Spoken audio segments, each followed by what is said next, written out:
Dès le départ, dès la constitution du syndicat, de nombreuses voix se sont élevées pour dénoncer la mise en place d'une coquille vide, sans moyens, dont le fonctionnement serait de toute façon impossible. Certains y avaient même d'entrée de jeu vu ce qui semble aujourd'hui concrètement se jouer. D'abord, la faillite d'une structure profondément corrompue et dysfonctionnelle. Ensuite, la mise en place d'une nouvelle entité faisant la part belle aux élus locaux, mais sans moyens, avec donc fatalement la démonstration de son incapacité à agir, et donc avec à la clé une reprise en main de l'État. Et enfin, face à l'échec patent, l'attribution de la gestion à une multinationale.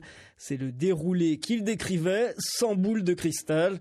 L'histoire semble désormais leur donner raison.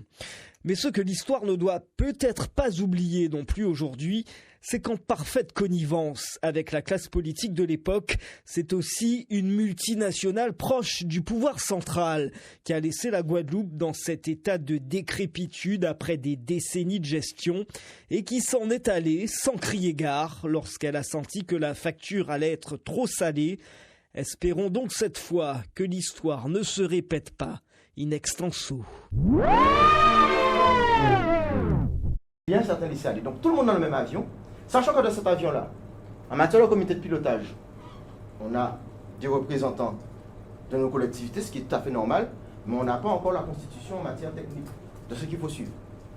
Donc on a suivi un comité de suivi financier pour nous savoir exactement où l'argent est si bien distribué, un certain nombre d'éléments, mais le préfet est tout à fait au courant que tous ces dispositifs ne sont pas en place, mais il va mettre essence au bois avion là quand même. Et nous pouvons décoller. Alors on est là, nous, tout le monde a en cockpit là. Élu, président de PCI, opérateur d'eau, il n'y a un seul monde qui part au bois avion là, entre guillemets, il va mettre qui essence, donc les moyens, c'est le gouverneur là. Et alors tout ça, nous, la population, nous au bois avion là, et nous pouvons décoller, des moteurs à brûler, zèle là à fissurer, et nous allons dire, go, on y va. Syndicat unique de l'eau. Ça veut dire que l'eau, c'est un bien privé? Formellement, non. Oui. Les sources, les cours d'eau, les tuyaux appartiennent aux collectivités locales, les villes bien souvent, et les sociétés privées obtiennent une concession d'exploitation. C'est ce qu'on appelle une délégation de service public. Oui. Système inventé en France sous Napoléon III, figurez-vous, lorsqu'a été créée la Générale des Eaux, qui était l'ancêtre de Veolia.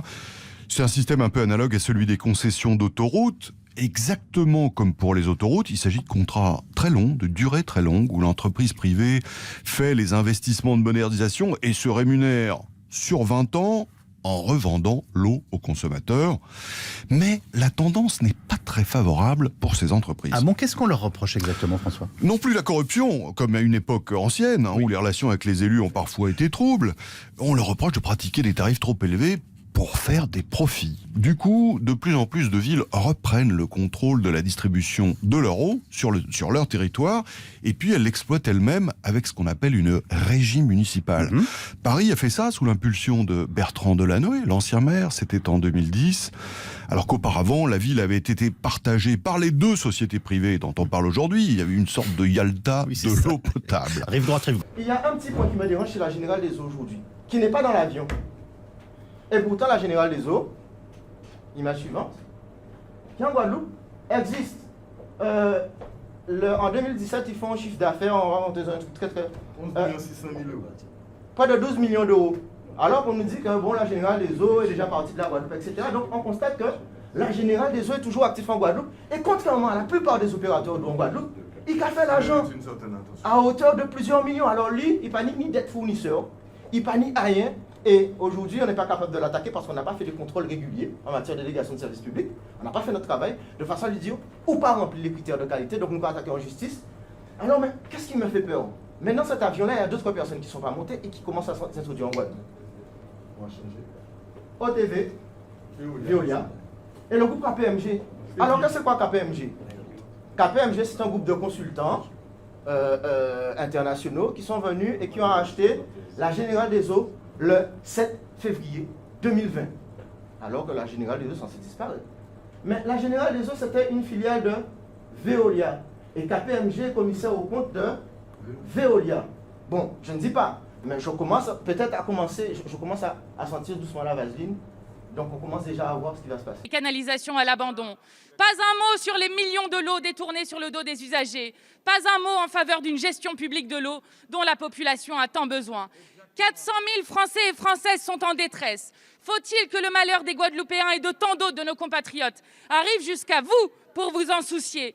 Il est de la responsabilité de l'État de garantir le droit humain à l'eau et à l'assainissement.